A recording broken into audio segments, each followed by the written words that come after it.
जय हिंद। देखिए, बहुत ही उथल पुथल के बाद अमेरिकी राष्ट्रपति चुनाव आखिर संपन्न हो ही गया और 46वें राष्ट्रपति जो बाइडेन वहां पर शपथ ले लिए। लेकिन इस शपथ ग्रहण समारोह थोड़ा सा अलग रहा क्योंकि कोरोना की वजह से उस तरह की बहुत बड़ी भीड़ भाड़ नहीं देखा गया और वहां पर जो कैपिटल हिल की जो घटना हुई थी ट्रंप समर्थकों द्वारा, उसके वजह से भी कई सारे प्रोग्राम को कैंसिल किया गया।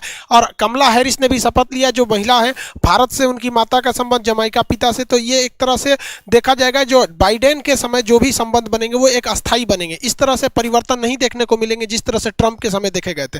ट्रंप जाते जाते भी अपना उटपटांग काम करके चले गए। देखिए, अमेरिकी परंपरा के हिसाब से या भारत में भी आप देखेंगे कि जब कभी भी सत्ता का परिवर्तन होता है तो जो पिछला राष्ट्रपति या प्रधानमंत्री होता है वो नए चुने गए राष्ट्रपति या प्रधानमंत्री को अपना पदभार देता है और उस समय वो समारोह में रहता है। हमारे यहाँ भी मनमोहन सिंह थे जब नरेंद्र मोदी 2014 में शपथ ले रहे थे तब, लेकिन इस समय डोनाल्ड ट्रंप इस शपथ ग्रहण समारोह में नहीं थे। और हद तो तब हो गया जब फ्लोरिडा चले गए और न्यूक्लियर जो बम होते हैं, परमाणु बम जो मिसाइलों के पासकोड होते हैं, उसे रखा जाता है एक न्यूक्लियर फुटबॉल नामक बैग में। ये बैग भी लेके फ्लोरिडा चले गए। अब ये बैग नियम है कि अमेरिकी राष्ट्रपति को हमेशा रखना रहता है। ये क्यूबन मिसाइल क्राइसिस के समय ऐसा देखा गया था जब क्यूबन मिसाइल क्राइसिस केवल एक गलती की वजह से, मतलब थोड़ा सा सावधानी नहीं बरत रहा था तो एक हम लोग तृतीय विश्व युद्ध अभी तक खत्म हो गया रहता है। वो रूस की पनडुब्बियों से क्या सीन था वो हिस्ट्री के क्लास में हम आपको इसके बारे में समझाएंगे।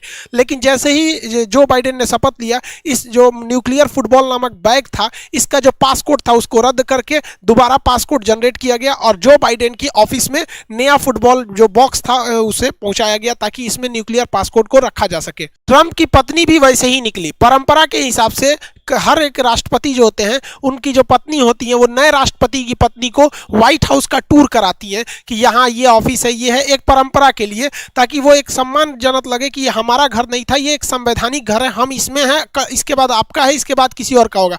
तो ये ट्रंप की पत्नी भी ऐसा काम नहीं की। हद तो तब हो गया कि जब इनके सेवा में 4 साल से जो अधिकारी लगे थे तो हमेशा परंपरा यही रहती है कि जब कोई भी राष्ट्रपति की पत्नी जब यहाँ से विदाई होती है तो अपने से थैंक यू लेटर लिख के देती है। इन्होंने ये लेटर को भी नहीं लिखा, अपने कर्मचारी को कह दिया लेटर लिख दिया, उसी पे साइन करके दे दी। ये दोनों हस्बैंड वाइफ एक के जैसा था सब। जो बाइडेन अपनी ऑफिस संभाल लिए, अमेरिकी राष्ट्रपति के ऑफिस को ओवल ऑफिस कहते हैं। दुनिया में अन्य ऑफिसों के नाम भी आपसे एग्जाम में क्वेश्चन में पूछे जाते हैं, जैसे 10 डाउनिंग स्ट्रीट जो है वो ब्रिटेन के प्रधानमंत्री का है, जबकि ब्रिटेन की महारानी का है वो बर्मिंघम पैलेस है। अगर फ्रांस की बात करेंगे तो एलिस पैलेस है, फ्रांस के लिए है। रूस का क्रेमलिन पैलेस है और तुर्की का जो है व्हाइट पैलेस है। जापान का जो है वो टोक्यो में स्थित है इंपीरियल पैलेस। साउथ कोरिया का जो है वो ब्लू हाउस है। नॉर्थ कोरिया वाला जो किंग जोंग वाला पगला, उससे मिलने कौन जाएगा, कब मरवा देगा कोई ठीक नहीं होता है। देखिए, चाइना में ना 2 बिल्डिंग्स है जो मेन है। एक चाइना की जो कम्युनिस्ट पार्टी है उसका जो हेड ऑफिस है वो जोंग ननहाई में है, जबकि जो विदेशी लोग आते हैं मिलने के लिए उन्हें हॉल ऑफ पर्पल लाइट्स में बैठाया जाता है।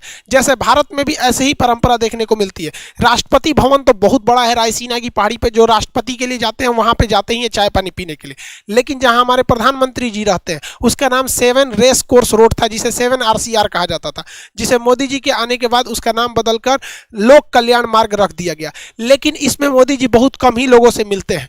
इसमें मुलाकात के लिए हैदराबाद हाउस है जो हैदराबाद में नहीं होकर दिल्ली में है। तो ये सब याद रखिएगा, ये एग्जाम में पूछेगा, मत मार देंगे हैदराबाद हाउस तेलंगाना में है। टॉपिक पर आते हैं। जो बाइडेन के आने से बहुत सारी चीजों में स्थिरता देखने को मिलेगी। ट्रंप जो मजाकिया बन के हर चीजों से हटते जा रहे थे, बाइडेन उसमें बहुत सारा सुधार लाएंगे। ट्रंप के आने के बाद अमेरिका में नस्ल भेद यानी गोरे और काले के बीच में जो दूरियां थी काफी बढ़ गई थी, चाहे वो हत्या भी बढ़ गई थी। आप देखेंगे किसी अश्वेत पर वहां की पुलिस तुरंत गोली चला देती थी, जबकि कैपिटल हाउस पे हजारों की संख्या में लोग घुस गए और केवल 5 लोगों की जान चली गई। अगर यही 1000 की संख्या में अगर ब्लैक लोग वहां घुसे रहते ना, कम से कम 500 लोगों की जान गई रहती ट्रंप के प्रशासन में।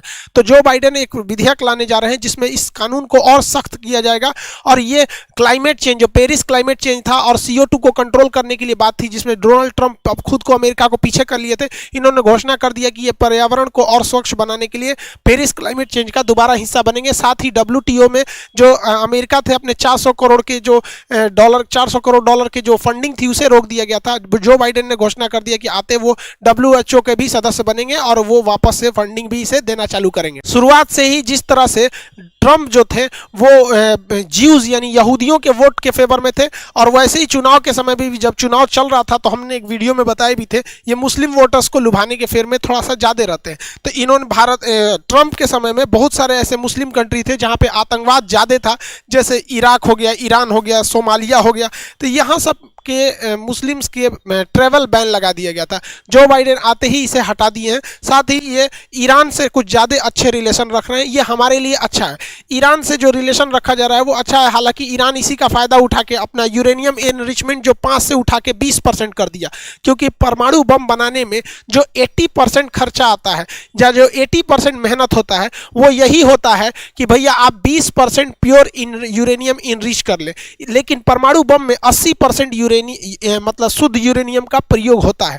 तो ये हो गया हाथी के दांत कि भैया हमारे पास तो 20% है, परमाणु बम के लिए भैया चाहिए कितना 80, तो भैया आपने टोटल मेहनत कर लिया, इसके बाद यहाँ आने में कुछ खास मेहनत नहीं लगता है। हालांकि हमारे लिए अच्छा भैया तुम परमाणु बम रखो ना रखो, ईरान में अगर शांति रहेगी तो हम लोग का ये चाबहार बंदरगाह हमेशा सही रहेगा और इस चाबहार बंदरगाह से हम लोग आगे व्यापार कर सकते हैं। क्योंकि अभी देखेंगे सेंट्रल एशिया के देश तुर्कमेनिस्तान, तजाकिस्तान, किर्गिस्तान, ये तीनों देश ने कहा है भारत से कि हम यहाँ पर इस चाबहार बंदरगाह का यूज करना चाहते हैं और इसी के थ्रू हम अफगानिस्तान में भी एंट्री कर सकते हैं। तो चाइना का जो CPEC आ रहा है उसे हम काउंटर कर सकते हैं।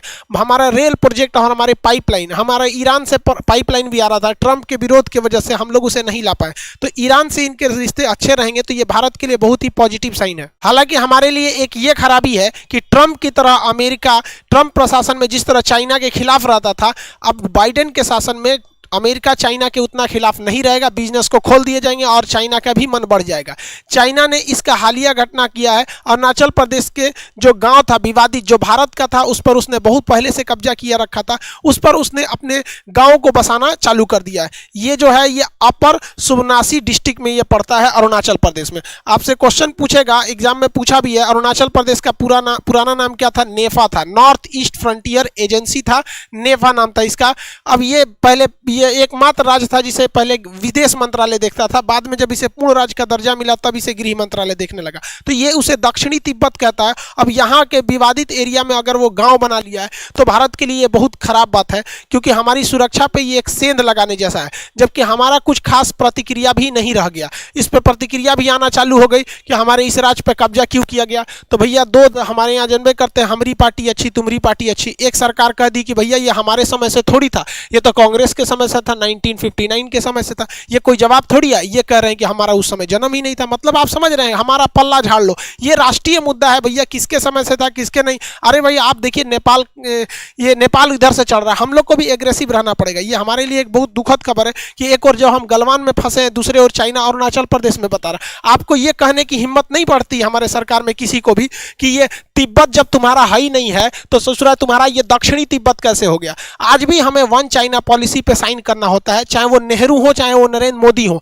वन चाइना का मतलब होता है कि चाइना और ताइवान जो एक अलग देश है, दोनों एक ही है, इसी को कहते हैं वन चाइना पॉलिसी। तो कम से कम इसका तो विरोध करना चाहिए कि आप वन इंडिया पॉलिसी मानिए, मतलब अरुणाचल प्रदेश मेरा है, आप POK और अक्साई चीन भी मेरा है, आप वन इंडिया मानिए, तब ना हम वन चाइना पॉलिसी मानेंगे। लेकिन हम वहां नहीं कहते हैं, तो ये हमारे लिए एक नेशनल सिक्योरिटी का एक बहुत बड़ा इशू है। जो बाइडेन की सरकार में सबसे ज्यादा अगर फायदा किसी को होगा तो पाकिस्तान में होगा, क्योंकि जो बाइडेन खुलेआम कह चुके हैं, जब ये सरकार में भी नहीं थे, 370 के विरोध में भी थे और ये भारत के CAA और NRC के में भी विरोध में थे। हालांकि इन लोग के विरोध करने से कुछ खास होता नहीं है, क्योंकि जो भी आंतरिक मामला है ये भी गृह मंत्रालय के अधीन में है, क्योंकि यूनियन टेरिटरी है और ये नागरिकता भी गृह मंत्रालय के अधीन ही आता है।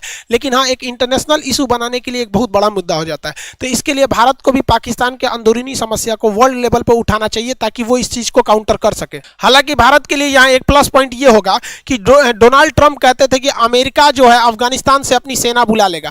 जब यहाँ से अफगानिस्तान से सेना बुला ली जाएगी अमेरिका की, तो यहाँ पे आतंकवादी पनपने लगेंगे। पाकिस्तान के इशारे पे वो आतंकवादी भारत में अटैक करने लगेंगे। बहुत सारे ऐसे आतंकवादी हुए थे हमारे यहाँ। जो 1999 के आखिरी दिन में जो प्लेन हाईजैक हुआ था IC-814, उसे भी कंधार लेके जाया गया था। तो डोनाल्ड ट्रंप का कहना है, इसका बाइडेन का कहना है कि हम यहाँ से अपनी फौज वापस नहीं बुलाएंगे, अभी यहाँ पे हम फौज रखेंगे। तो हमारे लिए तो एक तरह से फायदा भी है, लेकिन इसका ज्यादा फायदा उठा लेगा पाकिस्तान। पाकिस्तान कहेगा आप वहां जाइएगा कैसे, भारत आपको इस रास्ते से जाने ही नहीं देगा, क्योंकि भारत के लिए स्वाभिमान बड़ा चीज होता है, पैसा नहीं होता है। वो कहता है हमारे यहाँ से जाइए ना, कोई दिक्कत नहीं है, यहाँ से जा सकते हैं। तो इसके लिए वो एक मोटी रकम को ले सकता है, और ये भारत पाकिस्तान के लिए एक बहुत बड़ा होगा, क्योंकि उसकी अर्थव्यवस्था पूरी तरह से चौपट हो रही है। उसकी सेना वाला, उसकी सेना में भी बहुत हालिया, उसकी सेना भी बहुत मतलब अच्छे दौर से नहीं गुजर रही है। उसके अफसर वगैरह को भी अमेरिका ने बैन लगा दिया था, लेकिन बाइडेन उसे हटा देंगे। ये भाई साहब लोग के लिए खुशी का ठिकाना नहीं। आप इनका जरा सा जेस्चर देखिए इनको। ये यूएनओ में दुनिया के टॉप जितने भी राष्ट्रपति प्रधानमंत्री होते हैं उनके सामने बैठ के ये यूएन में भाषण दे रहे हैं। इस तरह से टेक लेके हम लोग क्लास लेने में शर्म लगता है। किस हिसाब से यहाँ पे भाषण दे रहे हैं समझ में नहीं आता। खैर कोई बात नहीं भैया, आपका देश है, आपकी आर्मी है, बाइडेन आ गए, देखिए आप लोग को क्या होता है। लेकिन बहुत कुछ होने वाला नहीं है, क्योंकि जो पाकिस्तान है उसकी अर्थव्यवस्था बहुत चौपट हो रही है। करप्शन इतना ही ज़्यादा बढ़ चुका है और इनके नेताओं के बड़बोलापन, हम भारत पे छोटे छोटे परमाणु बम रखे हैं, टैक्टिकल हमला कर देंगे, और उल्टे सीधे डिसीजन ने इतना बेवकूफ़ी भरा कदम उठा दिया यहाँ पर जिसका कोई हद नहीं। अभी देखिए PIA ने इतना बेइज्जती करा के आया, उसका पायलट जहाज़ गिरा दिया था वहाँ पर 2020 में। तो यूरोप वालों ने कहा कि भैया कोनो पाकिस्तानी जहाज़ इसमें नहीं घुसना चाहिए, इसका पायलट सब फर्जी डिग्री लिया, ऐसा कोनो के घरे पे जहाज उतार देता है, ऐसा यहाँ नहीं होगा। तो पाकिस्तान की PIA इसमें बहुत बड़ा उसको लॉस हुआ। और इधर उसने EMI कर्जा पे लीज पे लिया था, जहाज नहीं चुका रहा था, तो उसको मलेशिया में गिरफ्तार कर लिया गया और वहाँ के सवारी लोग को भर के भेज दिया गया, भाड़ा पे जहाज उड़ा रहा था यहाँ पर।